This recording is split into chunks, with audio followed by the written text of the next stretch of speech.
So what are some of those tools that we can use to get healthier? Some other tools that we can use besides seeking out knowledge, besides getting a coach, or getting a buddy too. That kind of goes hand in hand. You know, maybe you're like not in a position where it's like, oh yeah, like I'm really gonna be able to hire a coach right now. But you can team up with a buddy system and help each other stay accountable in a supportive way. So that's a great tool. Another tool is breathing. I really believe in the power of breath work, and that the getting quiet, you know, whether it's with breathing being your meditation or adding a meditation on top of that, using the breath and using a time to get quiet and reflect can allow us to come up with more awareness, have more awareness about our health, about what something might be going on, and then be able to address it. Because like we were talking earlier, if you don't know you have the problem, or you don't know there's an area for change or growth, then you're not going to do anything about it. So you first have to raise your awareness around it. So I think, you know, breathing, meditation, those are great tools as well.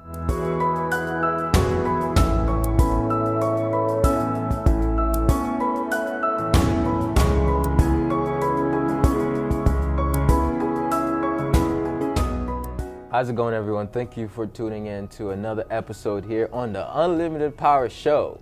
Today, I have the absolute pleasure of introducing to you guys Kery Knutson.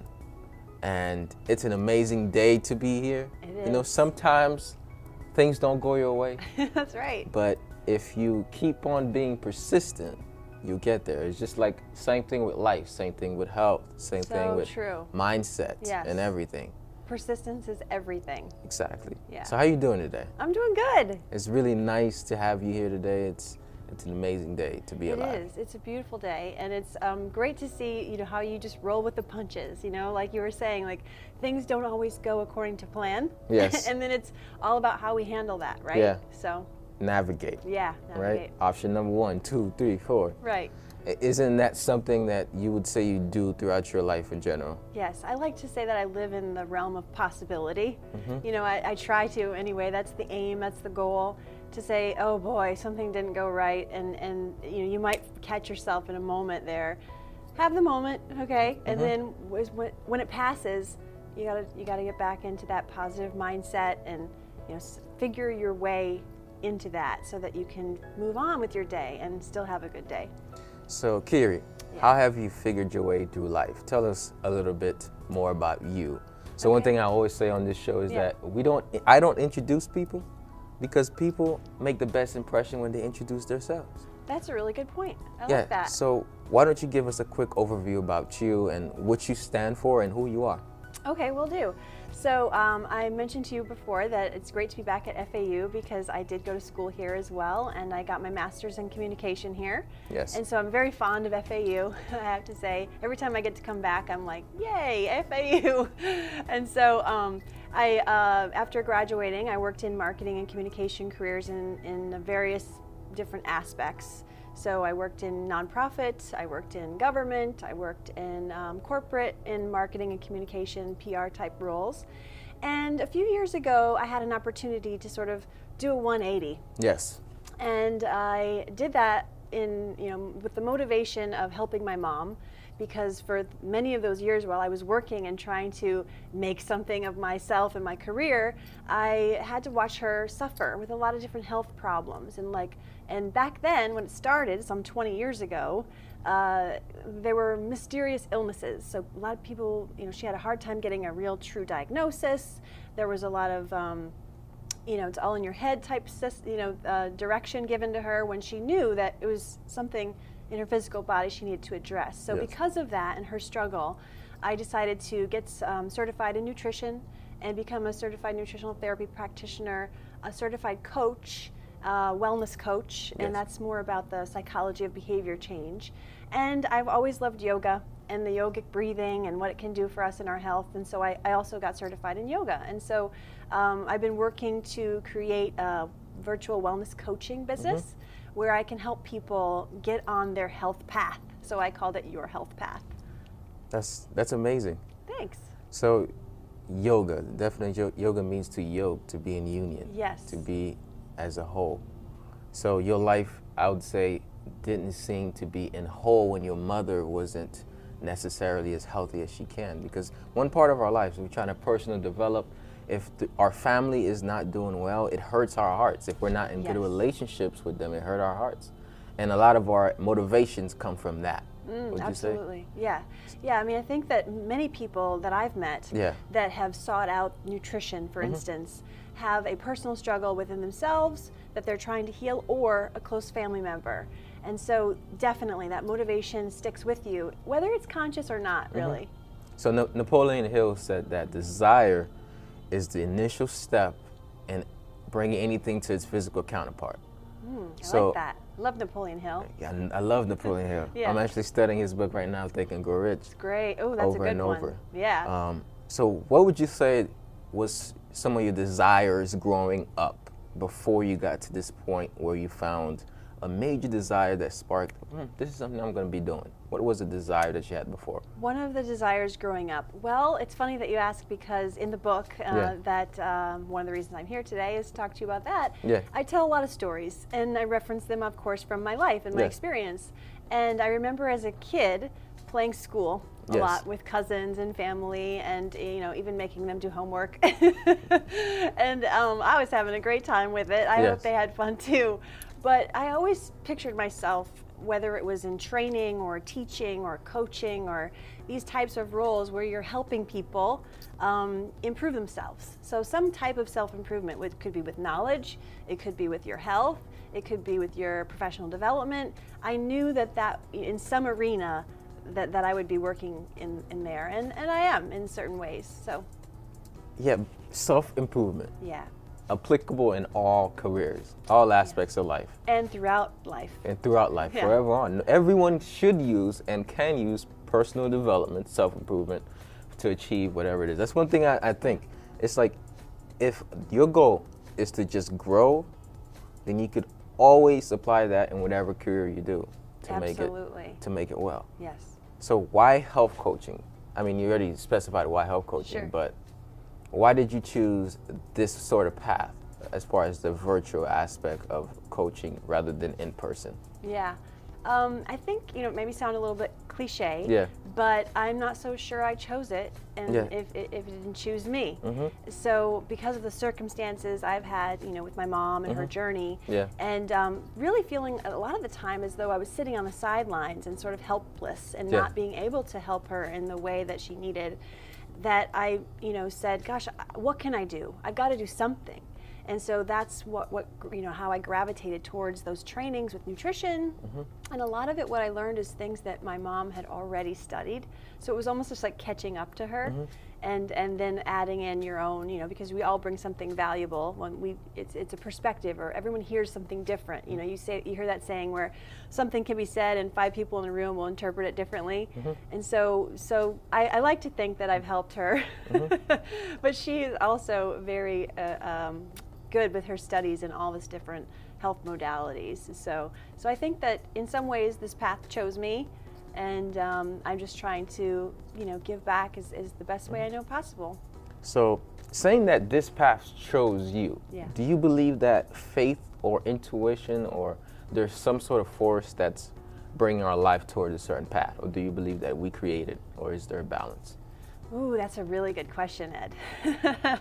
Do we create our path, or does it create us? Does it create us? I think it's got to be a mix. Yeah. I mean, even in the book I wrote is called Create Your Healthy Life. So I do think that we have a handle in our health and our life, and we definitely have so much power, and that we might not be aware of. And you could argue, for some people it's easier for them to see their power than others, if you're coming from a difficult environment.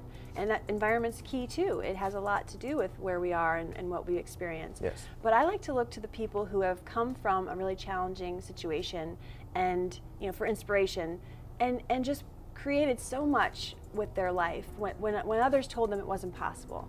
And so, I was talking with someone recently about, who was this book for that you wrote? Who'd you write it for? Yeah. And I like to say that I wrote it for people who, like me, believe in, getting to the root cause of health issues and not just taking the first answer they get. Yes. You know, so like not settling for the status quo when it comes to your health, when you've been given some sort of diagnosis, when you're ready to sort of fight back and really figure it out and take a hand and be empowered to try to use whatever tools you can find to get healthier. So to try to use whatever tools you can find Yeah. to get healthier. So what are some of those tools that we can use to get healthier? Good question. So one of them is, of course, I believe, a coach, because, and I was telling you earlier how not only am I a coach, but I also believe in getting coaching myself. I think it's important to be coachable throughout our life and throughout our career, to be open enough to say, okay, maybe I need to look at that differently. So hopefully that answers your question. Well, the tools. The tools. Oh, good. So coaching being one. Of course, books are a favorite of mine. I have a lot of books. What are some of your top favorite books? Ooh, that's good. Someone just challenged me today or yesterday on Facebook about this, and so of course I took pictures. You know, they do these challenges where it's like, share your books that you love without reviewing them, but just, you know, share and then tag someone else. And so the one I just shared was about sleep. And so, of course, all mine are health books because that's what I've been reading most. So there's sleep, something about uncovering the power of your dreams, I think the book is called.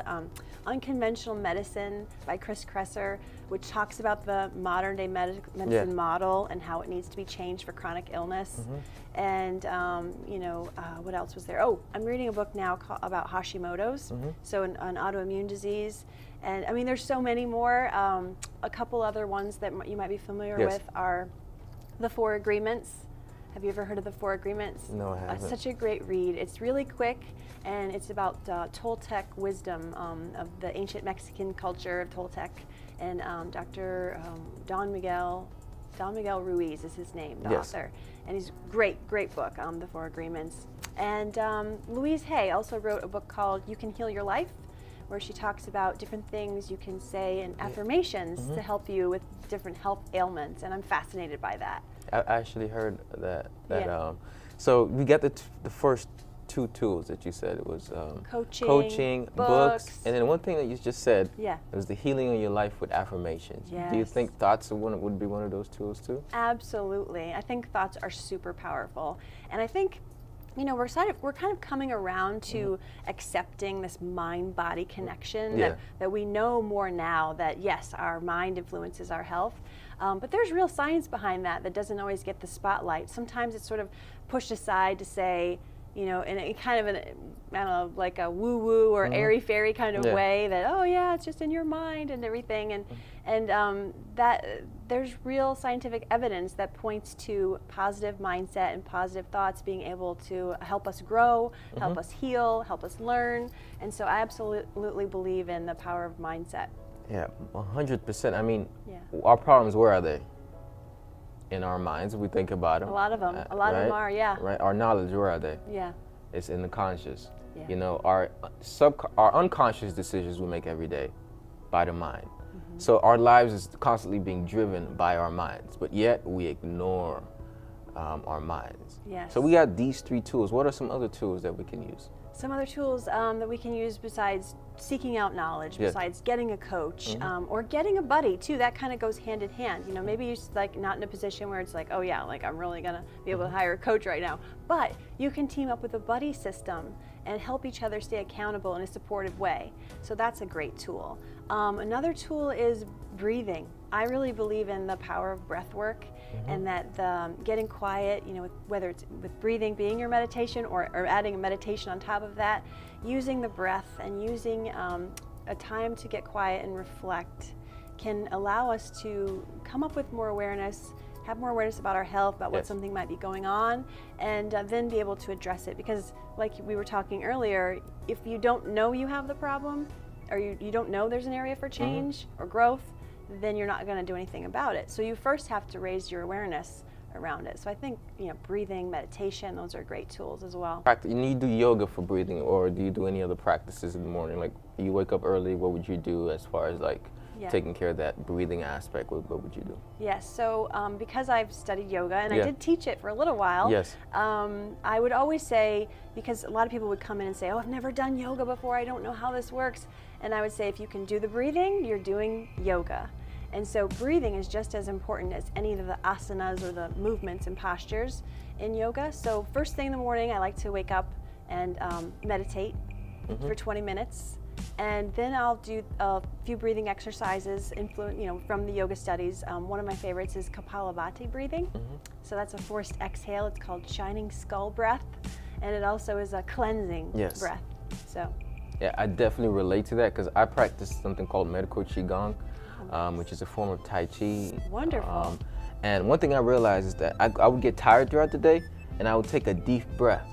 And that act alone is literally, I feel the massage of my internal organs, which is actually one function that one of my mentors taught me, get you a coach, is that it when you breathe in, it pushes up against the heart, down on the small and large intestines, against the kidneys and the liver. Excellent. So breathing in expands and pushes against all your internal organs, which are all in the belt, and that in turn is literally massaging your organs. I love it. Because it's just squeezing, it's like a balloon going to squeeze you and expand your nugget. And you actually feel that awareness that, hey, I'm not just flesh and bones, I'm not just skin here, I have something inside of me giving me life. Yes, there's that essence. Yeah, so that gives me a sense of gratitude when I can breathe.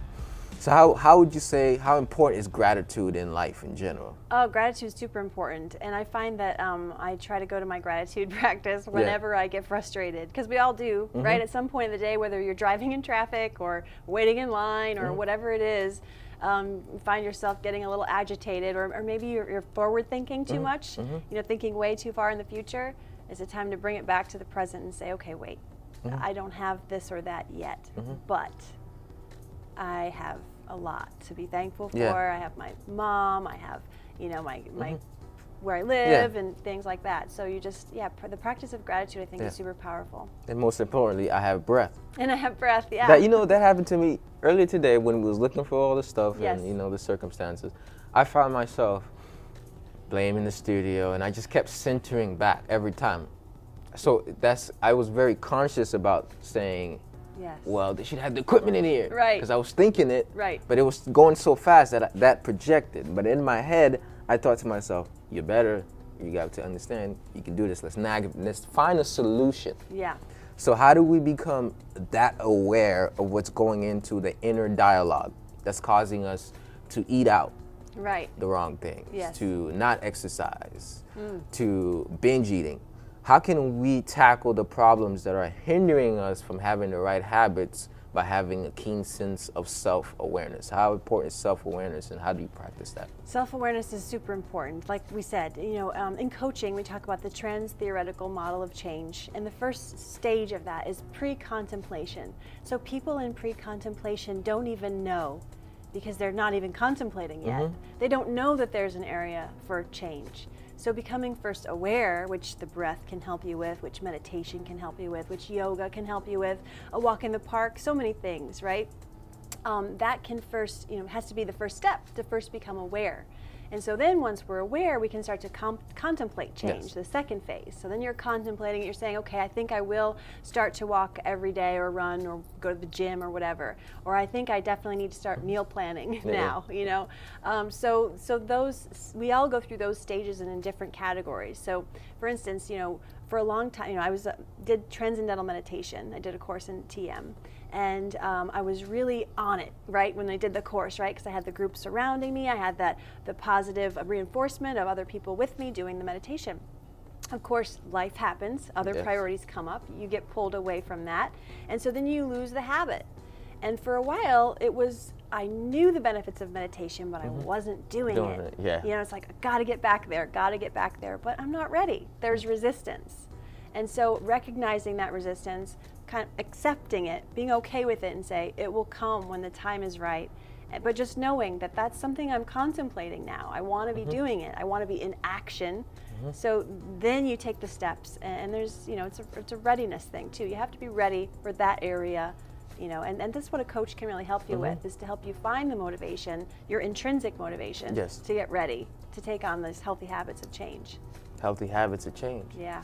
So let's further on to your book, right? So what is the title of this upcoming book that you have coming? Yes, so it's called Create Your Healthy Life, and it's a steps in a process. So I'm big on process and support. And so I believe that if we have the formula for something we're trying to do or achieve in our life, that we can absolutely accomplish it. And put in conjunction with that a partnership of some kind, whether it's a buddy or a coach or a mentor, then we're going to skyrocket with what we can accomplish. And so, I think that's what I tried to achieve in the book, is to lay out steps in a process, 9 week steps, 9 weeks of steps, or every chapter is a step, and to address these things like what I call mind scripts, and creating a script for your mind. So leveraging that tool of self-talk, and focusing on food, and knowing that's a huge component, and what to focus on about it, and what to forget, and forget about the noise, because there's a lot of noise around that. And so, and other steps too along the way. And what are some noise in the food? I mean, we're just going to really skim through it, but what are some noises that we should automatically know, that we should be aware of, like as far as advice that we get about food and nutrition? Well, what I call the noise is, the headlines. So there's a dizzying amount of diets out there.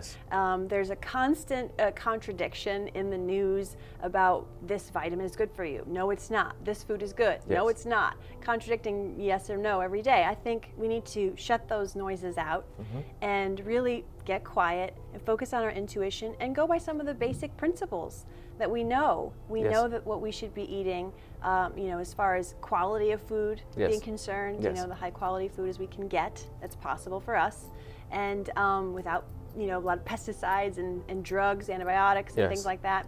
So trying to eat clean in that regard, and not get too confused by all the noise.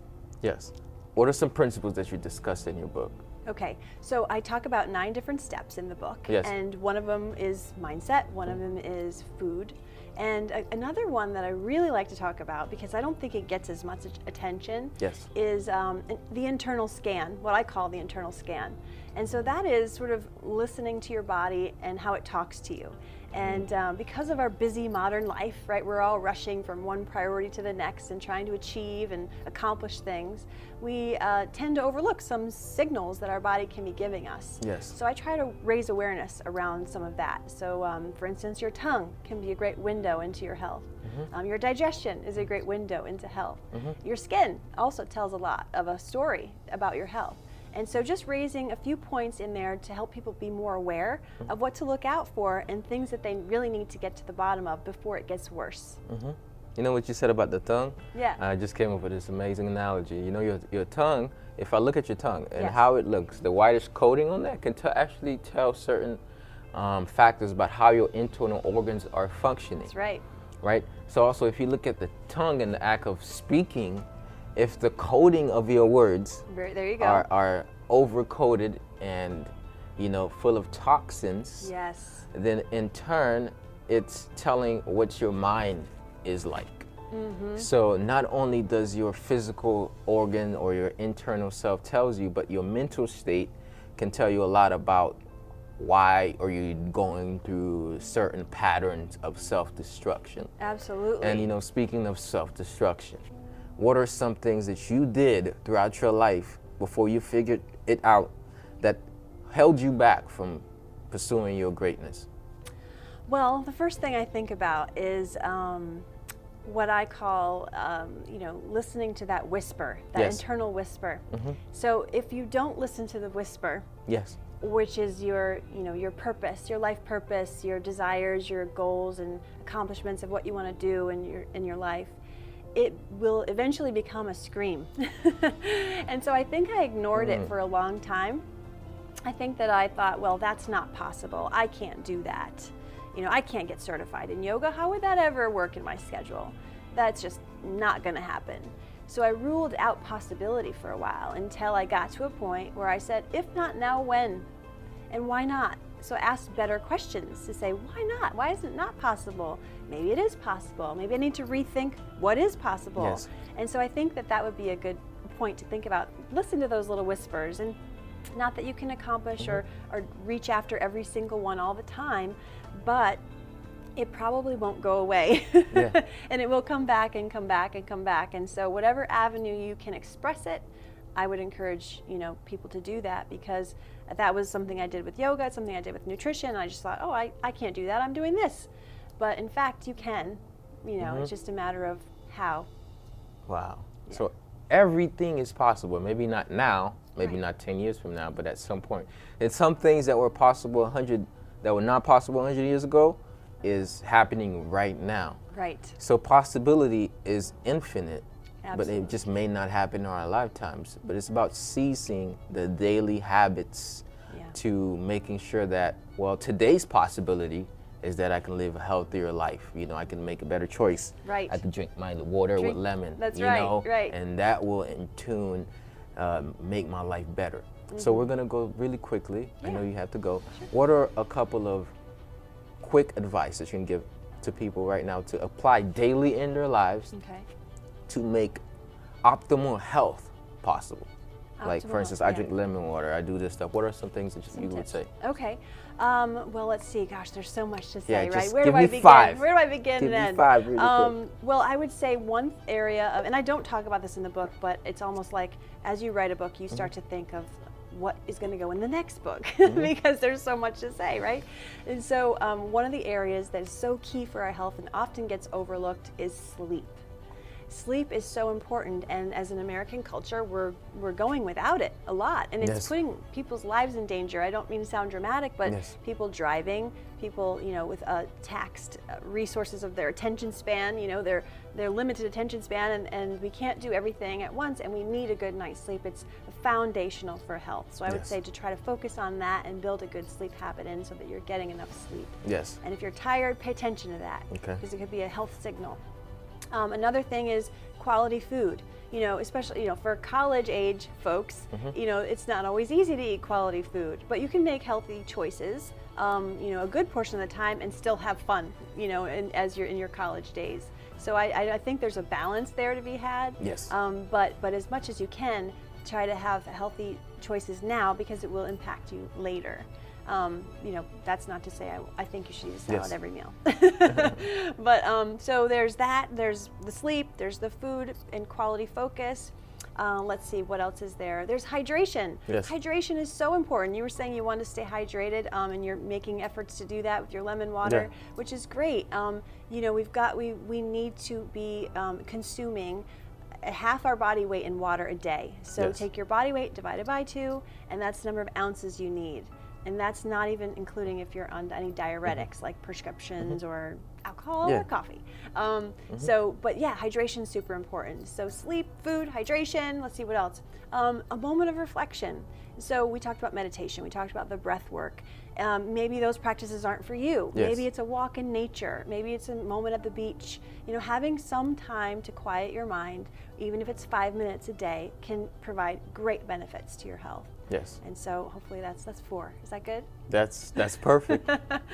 So make sure you sleep, make sure you eat. Eat well. Eat well. Yes. Yes. Eat well and eat often. Eh. I think that we're in a culture of calorie counters. Yes. And we're focused on calories a lot of times when we should be more focused on nourishment. How is this food that I'm about to eat nourishing my body? Is it nourishing? Is it adding value? And that can be hard to do when you feel good. Yes. But when you don't feel good, it's imperative. It's comparative. Yeah. So how is the food nourishing your body? How are your words nourishing your mind? And how are your relationships and your beliefs in life nourishing your soul? Yes. So as we conclude the episode, I'm going to ask you, I'm going to spit out a couple of words, and I wanted you to give me in 30 seconds or less which first thing that comes to your mind when I say these words. Okay, great. Love it. Love. Love, my mom, my family, So. the nature. Happiness. What'd you say? Soul? So. Soul. So. Oh, so. Yeah, that happened last time too. So. Yeah. Soul? Yeah. S- So as in S-O-U-L. Soul, okay. Soul. Essence, energy, light, Success. power, helpful, Growth. opportunity, fulfillment, Change. love. All right. So, Kery, Yes. one last thing. Sure. What is one last thing that you would like to leave with the audience, with everyone watching, to inspire them to take control of their health? And also after that, I want you to say how they could connect with you, more about your book and everything. Sure. And I want you to look directly into the camera and you Go for it. go for it. Well, what I would like to say to anyone watching is that you have great power to help your health and increase your happiness and fulfillment in this life. And hopefully the book Create Your Healthy Life will help you, give you some tools to get you on the right track for that. And if you want to hear more about me and what I do and what I'm all about, you can check out yourhealthpath.com and find me on Facebook at Your Health Path and on Instagram at Coach Kery K. All right, thank you, Coach Kery K. Yeah. Thank you for coming on to the Unlimited Power Show. I had an amazing time nourishing my mind and being part of the Unlimited Power Show. Thank you so much. Thank you, Ed. It was a really great show, great time, and you're a great guy with a great mindset. Thank you. And thank you for tuning in to the Unlimited Power Show, where we showcase people who have taken control of their health and their destiny and their mind and their finances and their souls. Goes that forever on and on. So I invite you to do the same. And as we embark on this journey of life, remember that you have the unlimited power to achieve whatever it is that you want. But until you believe that, the world will forever miss your talents, your gifts, and all the great things that you have to offer. So let your light shine, don't hide it, don't dim it. So have a wonderful rest of your day. Please be sure to like, subscribe, and share this video. Yes, teamwork. Please be sure to like, subscribe, and share this video.